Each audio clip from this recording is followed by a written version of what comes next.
बहुत ध्यान से सुनिएगा, धर्म के 10 लक्षण होते हैं। ये लक्षण यदि किसी के अंदर हैं तो ही वो व्यक्ति धार्मिक माना जाता है। यदि इनमें से एक भी लक्षण उसके अंदर नहीं है और वो तिलक लगावे, वो कंठी पहने, वो सब प्रकार की क्रिया करे, वो धार्मिक नहीं माना जाएगा। धार्मिक मतलब, धार्मिक शब्द को चलो बाद में लीजिएगा, हरिप्रिय।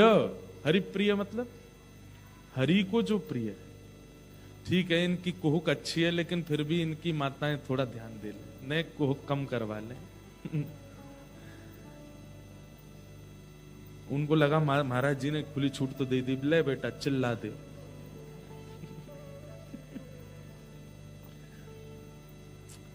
तो बहुत ध्यान से सुनिएगा, ये धार्मिक व्यक्ति के, और ऐसा कह दें कि हरि प्रिय, हरि को जो प्रिय हैं, उनके 10 लक्षण हैं। ये लक्षण यदि आपके अंदर हैं तो ही आप ठाकुर जी के प्रिय माने। देखो, ठाकुर जी सबके प्रिय हैं। नास्तिक व्यक्ति भी कम से कम ओ माय गॉड तो बोलता ही है। ठाकुर जी सबके प्रिय हैं, पर ठाकुर जी का प्रिय कौन है? जिसमें ये 10 लक्षण विद्यमान है, वो ठाकुर जी का प्रिय है। कुछ मत कीजिए, बस ये 10 स्वभाव अपने चित्त में लाना। और देखिए, 10 एक साथ नहीं आएंगे, ट्राई करो। 1 महीने में एक स्वभाव आना चाहिए, दूसरे महीने में फिर दूसरा स्वभाव आना चाहिए, तीसरे महीने में तीसरा आवे। 10 महीने बाद जब 11वां महीना प्रारंभ होगा ना, आपको अनुभव होगा। फिर आप हमको याद करोगे, फिर आप बोलोगे, हमारे भक्ति पथ ऑस्ट्रेलिया वालों से बोले महाराज जी को बुलवाओ कैनबरा, अब हमको कुछ अनुभव हो रहा है, कुछ फीलिंग आ रही है, कुछ स्वप्न ऐसे आते हैं, कुछ। क्योंकि हरिप्रिय बन जाएंगे तो ठाकुर जी अनुभव कराना प्रारंभ कर देंगे। इसलिए 10 लक्षण बहुत ध्यान से सुनना। धृति क्षमा दमुस्तेयम शौच इंद्रिय निग्रहम् धीर विद्या सत्यम क्रोध दशकम धर्म लक्षणम। ये 10 लक्षण, इन्हीं 10 पे हम बात करेंगे। इन्हीं के बीच में कोई भक्त चरित्र, व्रज की लीला, जो भी आएगा मन में सुनाएंगे आप। फोन के नोट्स में लिख लीजिएगा। सबसे पहला लक्षण धृति, यानी कि धैर्य, सहनशीलता, जो कि दूर दूर तक नहीं है हमारे अंदर। पेशेंस, कितने इम्पेशेंस हैं हम लोग। किसी का पेशेंस लेवल चेक करना हो तो उसके अवगुण बता दो, उसको उसकी कमियां बता दो।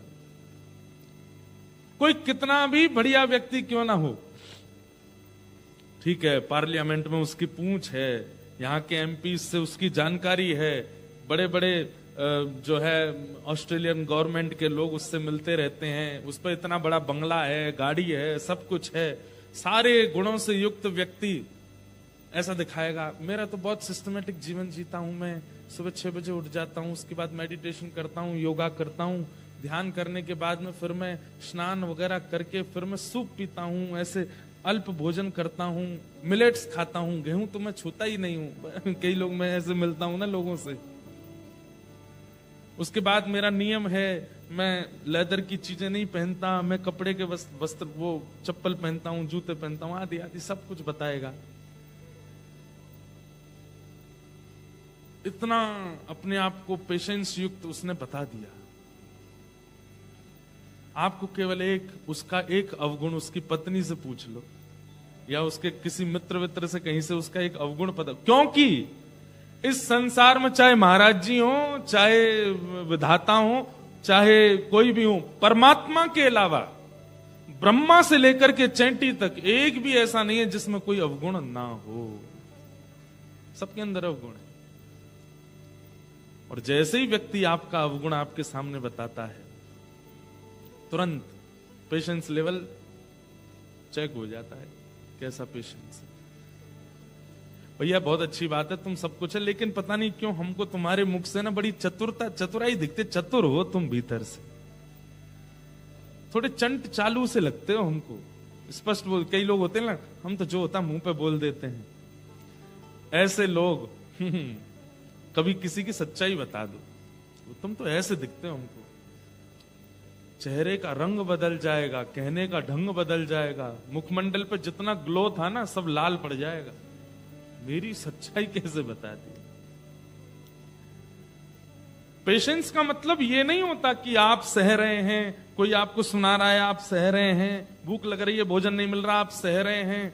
पेशेंस का मतलब होता है कोई आपके अवगुण बोल जाए और आप नेत्र बंद करके स्वीकार करके उस अवगुण को मान लें कि हाँ ये अवगुण मुझ में है और मुझे इस पर काम करना है। ये पेशेंस होता है।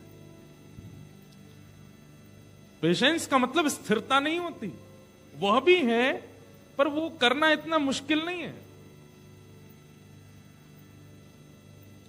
धृति, पेशेंस, ये पहला लक्षण है। 10 लक्षण सुन लीजिएगा, लेकिन वही बात है ना कि आप आगे के लक्षण सुनोगे तो ये वाला तो मुझ में है। पेशेंस भले ही नहीं है पर ये वाला तो मुझ में है। वही बात हो गई ना कि 10 सिड्डी हैं, 5वीं पे तो चढ़ जाऊंगा, पहली नहीं चढ़ पाऊंगा। ये कोई बात है?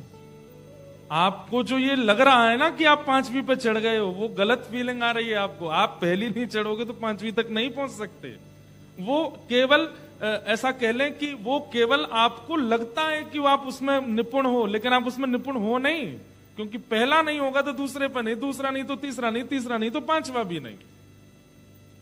इसलिए सबसे पहले पेशेंस। आज तक आप अपने शंकर जी की पूजा करते थे, महादेव की पूजा करते, ठाकुर जी की पूजा करते, गुरुदेव के द्वारा नाम जप करते, सूर्य अर्घ देते, सबके पीछे जो भी भावनाएं थी आपकी, जो भी कामनाएं थी आपकी, सबको एक तरफ कीजिए।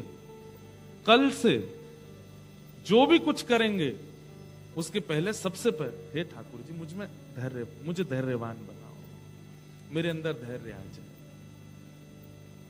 आप अनुभव करेंगे कि ये 10 लक्षण अगर आपके अंदर आ गए ना, तो जितनी भी संसार की बाकी की वस्तुएं हैं, या जो भी आपकी इच्छाएं हैं, या जो भी मस्तिष्क में आपके कंफ्यूजन चल रहा है, जो भी कुछ है, सब कुछ व्यवस्थित होने लग जाएगा। सबसे पहले धैर्य। एक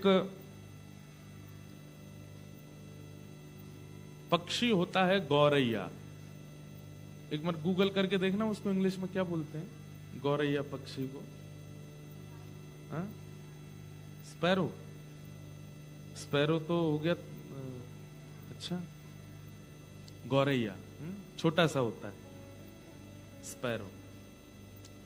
एक कथा मैंने पढ़ी थी कहीं पे कि एक गौरैया पक्षी था, वो समुद्र के तट पर एक पेड़ पर छोटे से घोंसले में रहता था। गौरैया पक्षी मादा पक्षी थी, उसके छोटे छोटे अंडे थे घोंसले में। तो वो कभी कभी जाती थी उड़ करके, दाना आना चुग करके आती थी, शाम तक आकर के फिर अपने घोंसले में बैठती थी। आज जो भी था वो पा लेती थी, घोंसलों की अपनी देखभाल करती थी। वो बड़ी प्रसन्न थी, अब तो इतने दिन और रह गए, फिर मेरे अंडे खुलेंगे, इनमें से छोटे छोटे बच्चे निकलेंगे। हर माँ को एक प्रसन्नता रहती है, ऐसी जीवों को भी रहती है।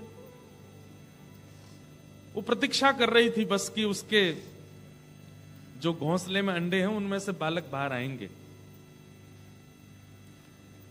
इतने में पता नहीं क्या हुआ कि एक ज्वार भाटा समुद्र में आया, जोर की लहर आई, और गौरैया गई हुई थी कहीं दाना चुगने के लिए, और उस लहर में पेड़ से वो घोंसला जो है वो बह करके समुद्र के अंदर चला गया। गौरैया पक्षी जब लौट करके आई तो उसने देखा कि उसका घोंसला नहीं है। तो हाथ जोड़ करके समुद्र नारायण से प्रार्थना करने लगी, आप इतने विशाल हैं, आप इतने बड़े हैं, आपका स्वरूप इतना बृहद है, हे समुद्र नारायण, मैं छोटा सा एक पक्षी हूं और मेरे छोटे छोटे अंडे हैं घोंसले में, और वो अभी डूबा नहीं है आपके अंदर, मुझे दिख रहा है वो तैर रहा है। आप कृपा करके एक ऐसी लहर लेके आओ ना कि ये घोंसला बाहर कर दो, मेरे बालक मुझे वापस कर दो। मुझे पता है कि ये बहुत बड़ी बात मांग रही हूं मैं आपसे, लेकिन आप यदि ये कर देंगे तो इसमें आपकी महानता है कि एक छोटे से पक्षी की आप बात सुन रहे हो। तो समुद्र नारायण प्रकट हो गए, समुद्र भगवान प्रकट हो गए, प्रकट होकर के जोर से हंसने लगे। हंस करके बोले, तुमने बोलने से पहले एक बार भी नहीं सोचा कि तुम किससे बोल रही हो? मैं समुद्र हूं, मेरा इतना विशाल रूप है, मैं इतना बड़ा हूं, मुझे फुर्सत नहीं है, और तुम छोटी सी पक्षी मेरे से कह रही हो घोंसला वापस कर दो। मतलब तुम सोच भी कैसे सकती हो ऐसा मुझसे बोलना? बोले, मुझे लगा कि आप इतने विशाल हैं तो आपका हृदय भी विशाल होगा, इसलिए बोल रही हूं। बोले, लौट जाओ, मुझ पर समय नहीं है, ये छोटी छोटी काम करने लग गया तो कितने लोग आ जाएंगे मेरे पास, हमारा ये कर दो, हमारा ये कर दो। लाखों करोड़ों की तादाद में मछलियां रहती हैं, वो सब कभी कभी बोलने लगेंगे हमारी ये बात मान जाओ। ऐसे थोड़ी होता है, स्तर पर बात की जाती है। थोड़ा अभिमान से समुद्र ने प्रत्युत्तर दिया। ध्यान से सुनना। गौरैया पक्षी ने बहुत प्रयास किए कि आप मान जाओ, नहीं माने। तो गौरैया पक्षी बोली, देखो आप नहीं मानोगे तो मैं आपको सुखा दूंगी। समुद्र नारायण बोले, तुम सुखाओगी मुझे? बोले, हाँ। कितनी सी हो तुम? एक लहर में तुम्हारे पर खच्चे उड़ जाएंगे सारे, दिखोगे नहीं, अस्तित्व खत्म हो जाएगा, और मुझे सुखाओगी तुम? बोले, मैं सुखा दूंगी। कैसे सुखाओगी? तो गौरैया पक्षी छोटी सी गई और अपनी चोंच खोल के समुद्र का जल मुख में भरा और दूर जाकर के एक जगह खला दिया। बोले, ऐसे मैं पूरे जल को खला दूंगी, दूसरी तरफ तुमको सुखा दूंगी। समुद्र बोले, वाह, बहुत बढ़िया, करो, लगो। समुद्र नारायण तो हंस करके चले गए, लेकिन वो गौरैया पक्षी लगी, मुख में जल भरे, दूर फेंके, फिर भरे, फिर फेंके, फिर भरे, फिर फेंके। उसको देख करके दो चार गौरैया पक्षी और लगे। बोले, बताओ, ये इतनी सी है, समुद्र को कम करने के लिए इसने ये बेड़ा उठाया, हो नहीं सकता, हम जानते हैं, पर ये कर तो रही है फिर भी। और धैर्यता के साथ सब लगे हैं कार्य को करने में। गौरैया पक्षियों को देख करके अन्य पक्षी प्रजातियों ने सोचा, जब ये लग रहे हैं तो हम क्यों नहीं लगे? तोते भी आ गए, साथ में कोयल भी आ गए, कौवे भी आ गए, जितनी पक्षियों की प्रजाति, सबके मन में आया कि समुद्र सूख तो नहीं सकता, पर ये गौरैया जब हार नहीं मान रही है, इतने धैर्यवंत होकर के कर रही है, तो हम क्यों ना इसकी सहायता करें। सब लोग लग गए। देखते ही देखते पृथ्वी पर जितनी पक्षियों की प्रजाति है, सब एक साथ इकट्ठे हो गए, और किलोमीटरों अंदर तक समुद्र में केवल पक्षी ही पक्षी हैं। अपनी चोंच में जल भरते हैं और ले जाके बाहर फेंकते हैं। समुद्र हंस रहा है, बोल, करो, तुमको पता है तुम एक क्षण में जितना जल लेकर के बाहर फेंकते हो, उसका 1,00,000 गुना ज्यादा जल हर क्षण मुझ में आ भी रहा है, हजारों नदियों से। क्या कर लोगे इससे तुम? पक्षी सब बोले, हम करते रहेंगे, चाहे तुम बिल्कुल कम ना हो, धैर्य नहीं छोड़ेंगे। आकाश मार्ग में भूचाल आ गया, सारे पक्षी पृथ्वी से एक जगह इकट्ठे हो गए, समुद्र को हल्का करने में लगे। खबर पहुंची नारद जी के पास। नारद जी महाराज ने आकाश से देखा तो किलोमीटरों अंदर तक पक्षी पक्षी पक्षी पक्षी समुद्र के ऊपर है, चोंच में जल भरते हैं, किनारे पर ले जाके फेंकते हैं। एक जगह तालाब जैसा बन गया है समुद्र का। नारद जी महाराज ने मन में विचार किया कि ये समुद्र कभी हल्का हो नहीं सकता, समुद्र कभी सूख नहीं सकता, इसीलिए तो वो नारायण का स्वरूप माना जाता है, क्योंकि वो कभी खत्म हो ही नहीं सकता। लेकिन इन पक्षियों का धैर्य देखो, इन पक्षियों की लगन देखो, इन पक्षियों का विश्वास देखो, ये लगे हैं करने में। लेकिन समुद्र का जो अभिमान है ये अच्छा नहीं है। अगर समुद्र को थोड़ा अनुभव हो जाए कि वो घट रहा है तो अच्छा हो जाएगा। तो नारद जी महाराज सीधे गए गरुण जी के पास, भगवान के वाहन गरुण। गरुण जी से जाकर के कहा, तुम्हारी प्रजाति के पक्षी सब लगे हैं समुद्र को हल्का करने में और तुम आराम से आनंद कर रहे हो। गरुण बोला, मैं क्या कर सकता हूं, मुझे पता तो चला था, लेकिन इसमें कुछ हो तो सकता नहीं, पक्षी पागल हैं सारे, क्यों कर रहे हैं, हो ही नहीं सकता ये काम। बोले, हो नहीं सकता, लेकिन तुम चाहो, मैं चाहूं, सब चाहे तो नहीं हो सकता, लेकिन जिनको तुम कमर पे बैठा के चलते हो वो चाह जाए तो सब हो सकता है। अपनी पक्षियों की एक बार पक्षधर बन जाओ, कह दो उनसे, और सुखाए ना समुद्र को, लेकिन समुद्र को अनुभव तो करा दें कि वो भी सूख सकता है। गरुड़ जी बोले ठीक है, मैं रात में जब ठाकुर जी शयन कर रहे थे, शयन करते हुए ठाकुर जी के चरण दबा रहे थे गरुड़ जी, और चरण दबाते दबाते दबाते दबाते गरुड़ जी ने अपने मन की बात कही। बात सुनकर के ठाकुर जी बोले मुझे दृश्य दिखाओ। जैसे दृश्य देखा ठाकुर जी बोले एक छोटे से गौरैया पक्षी के पीछे ये करोड़ों पक्षी लगे हैं समुद्र को सुखाने। बोले हाँ जी, और बोले घोंसले के लिए। घोंसला नहीं लौटाया समुद्र ने, हंस करके कह दिया छोटे छोटे लोगों की बात नहीं मानूंगा मैं। ठाकुर जी बोले ये तो अभिमान अच्छा नहीं है। तो बोले भगवान हम आपसे एक बात चाहते हैं, दुनिया का कोई भी व्यक्ति चाहे तो समुद्र नहीं सूख सकता, लेकिन आप चाह जाओ तो हो जाएगा। बोले समुद्र अगर सुखा दिया तो नूतन प्रलय हो जाएगा। बोले सुखाइए मत, पर समुद्र को अनुभव करा दीजिए कि वो भी सूख सकता है। ठाकुर जी बोले ठीक है। तुरंत भगवान ने अपने सुदर्शन चक्र को आज्ञा की, हे सुदर्शन नारायण, 12 सूर्य 12 सूर्यों के समान तपायमान हो जाओ तुम, और जाकर के समुद्र के ऊपर द्रुत गति से दौड़ने लगो। तो एक तो सुदर्शन चक्र, वो पहले ही महाज्वाला, सुदर्शन महाज्वाला, महाज्वाला है, अग्नि वहीं से प्रकट होती है भगवान के सुदर्शन से। और उनको भी ठाकुर जी ने कहा कि तुम 12 सूर्यों के समान, एक सूर्य का ताप नहीं सह पाते हम लोग। और आपके ऑस्ट्रेलिया में तो वैसे ही बताते हैं कि यहाँ ओजोन लेयर में कुछ है डिफेक्ट। ऐसे सूर्य का प्रकाश आता है कि लोगों को स्किन कैंसर हो जाता है, स्किन की बीमारी हो। मतलब अगर ओजोन लेयर नहीं हो तो सूर्य की डायरेक्ट रेज हम सहन भी नहीं कर सकते, जबकि करोड़ों किलोमीटर दूर है हमसे। ऐसे एक सूर्य की ताप नहीं सहन कर पाते, ऐसे 12 सूर्यों के समान तपायमान हो गए कौन? सुदर्शन जी। एक सूर्य तो आकाश में था, लेकिन तभी समुद्र नारायण ने देखा ये दूसरा सूर्य कहां से आ रहा है। और वो जैसे जैसे पृथ्वी के समीप आने लगा, द्रुत गति से सारा पानी उड़ने लगा आकाश की ओर, किनारे छोड़ने लगा समुद्र, धीरे धीरे भीतर जाने लगा, मछलियां मरने लगी। मतलब चंद सेकंडों में किलोमीटरों भीतर चला गया समुद्र। उसी समय समुद्र नारायण प्रकट हो गए, सुदर्शन भगवान से प्रार्थना की, बोल भगवान मुझे मत मारिए, आप क्या कर रहे हैं, प्रलय हो जाएगा।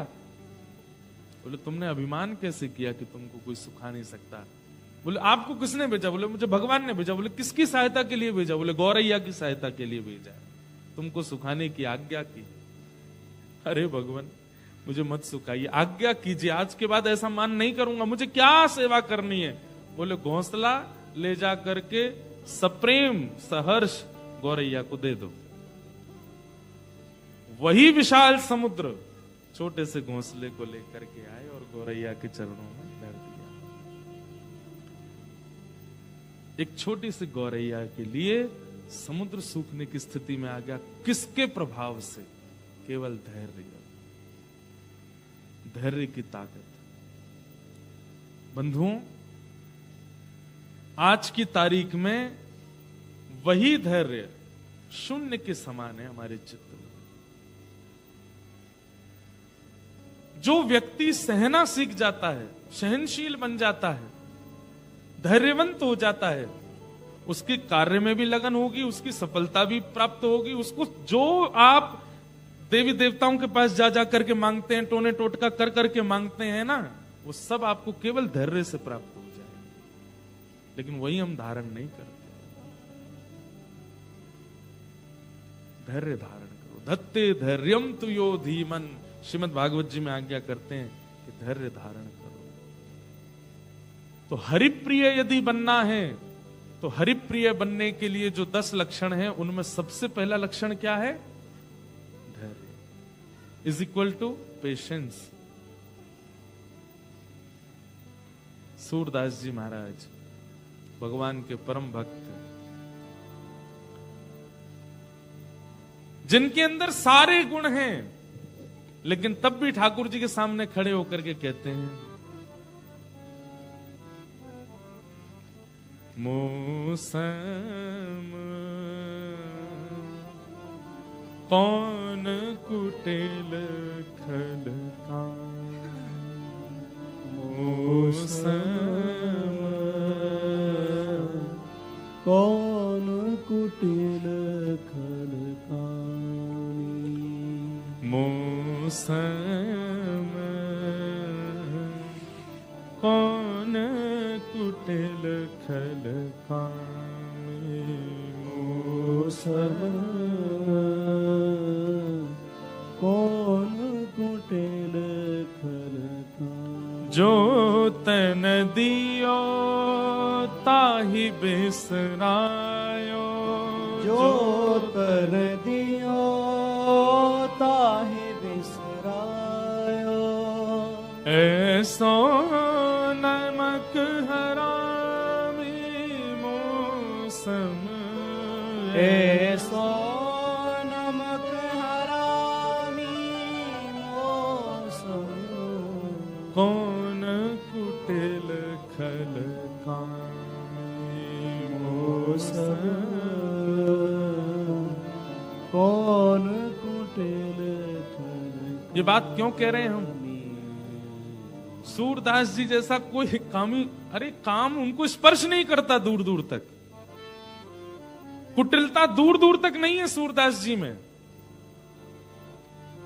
लेकिन फिर भी वो स्वीकार करते हैं कि मैं कुटिल हूं, मैं कामी हूं, मैं क्रोधी हूं, मैं लोभी हूं, और हम सब हैं, फिर भी स्वीकार नहीं करते।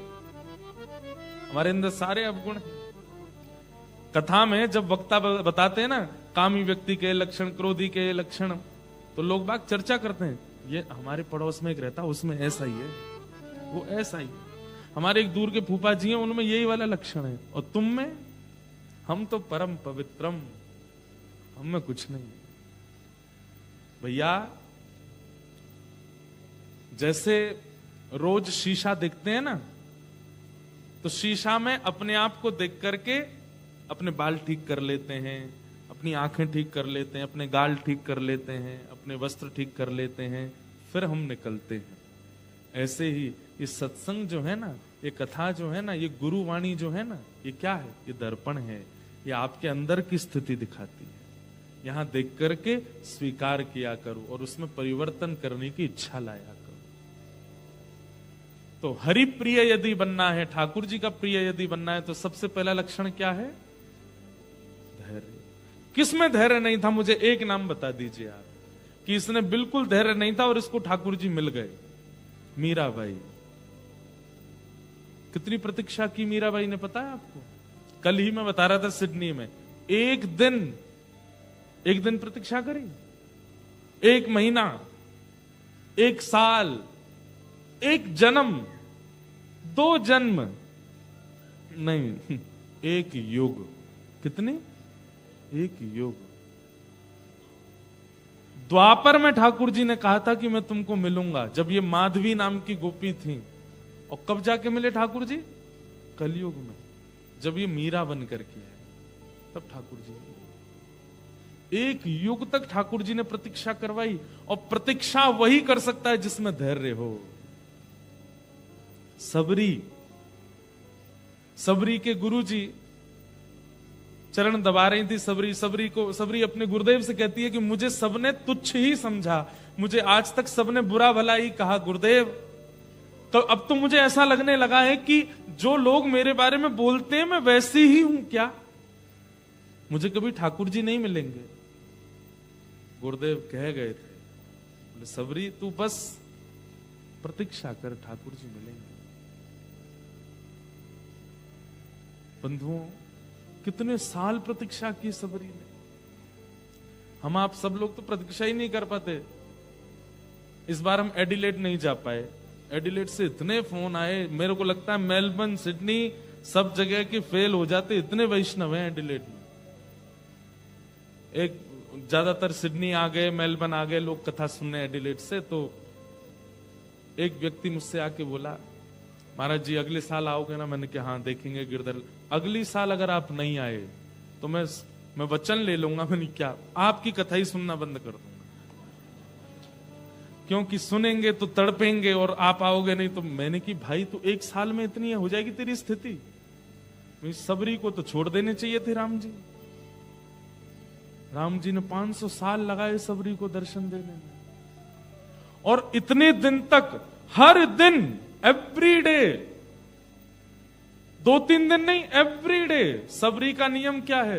रोज जाती है और वन से जाके पुष्प तोड़ के लाती है, हर दिन उस मार्ग को सजाती है जहां से राम जी को आना है।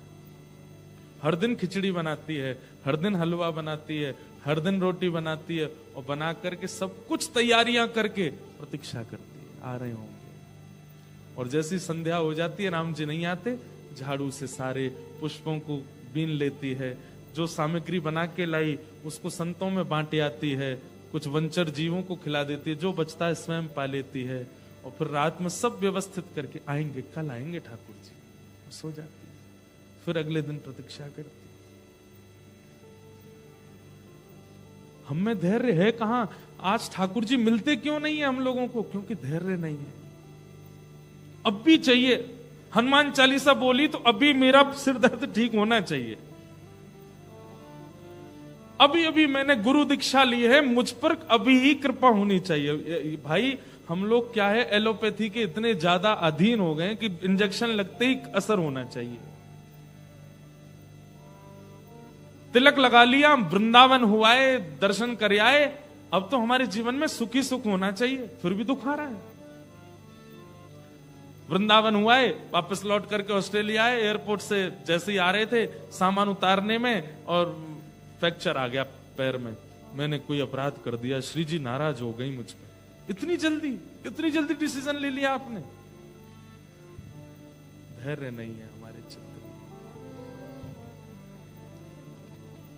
एक बहुत सुंदर पद है, गाएं? आप लोगों को गाना पड़ेगा, भजन नहीं है, पद है, बहुत प्यारा पद।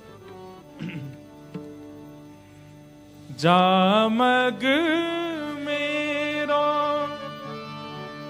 गिरधर आवे, जामग मेरो गिरधर आवे, पलकन सोमग झाड़ू मेरे, पलकन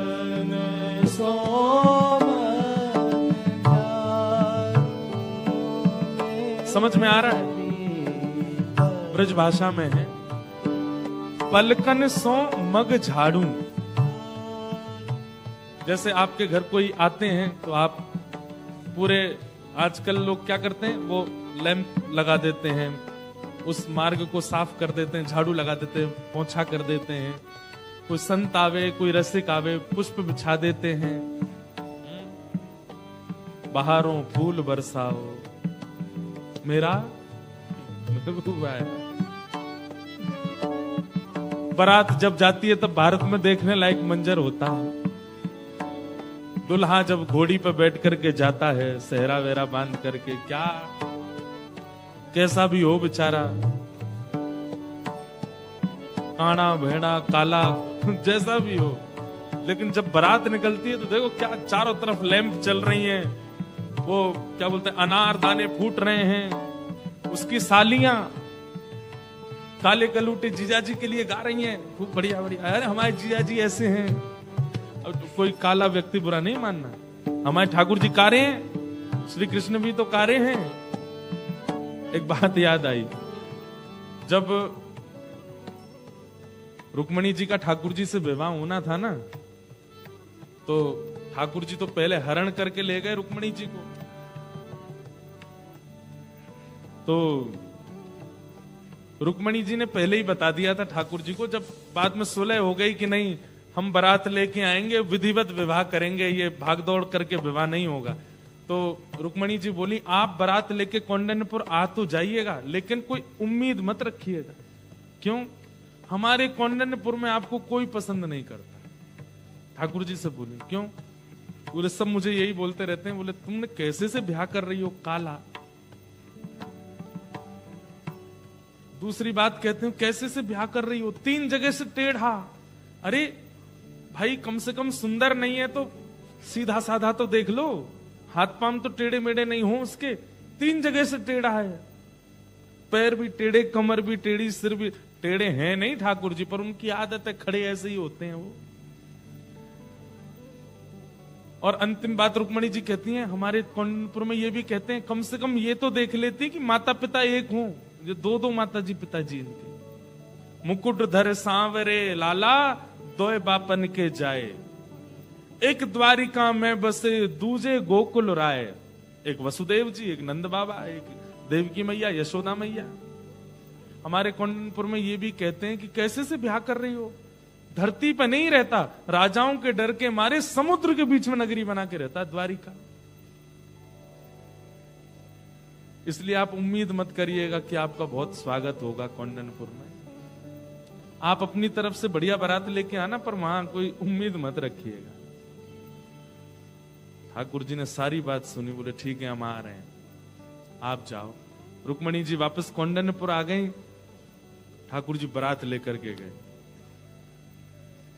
आज ठाकुर जी एक तो सुंदर हैं ही, अब जिसने नहीं देखा वो बोलता है कि काले हैं, टेढ़े हैं, ऐसे जो देख लेता है फिर वो उन्हीं के गुण गाता है। तो ठाकुर जी आज एक तो हैं सुंदर, ऊपर से दुल्हा बन के गए, सहरा वेरा पहन के गए, तो फिर भी रुक्मणी जी की माता जी ने 2-4 माताओं से कहा अब देखो अच्छा नहीं लगता, जमाई आ रहे हैं, द्वार पे खड़ी हो जाओ, थोड़ा क्या बोलते हैं उसको जो करते हैं दुल्हा का, नेमचार क्या बोलते हैं उसको, नेकचार वगैरह कुछ करते हैं ना, स्वागत।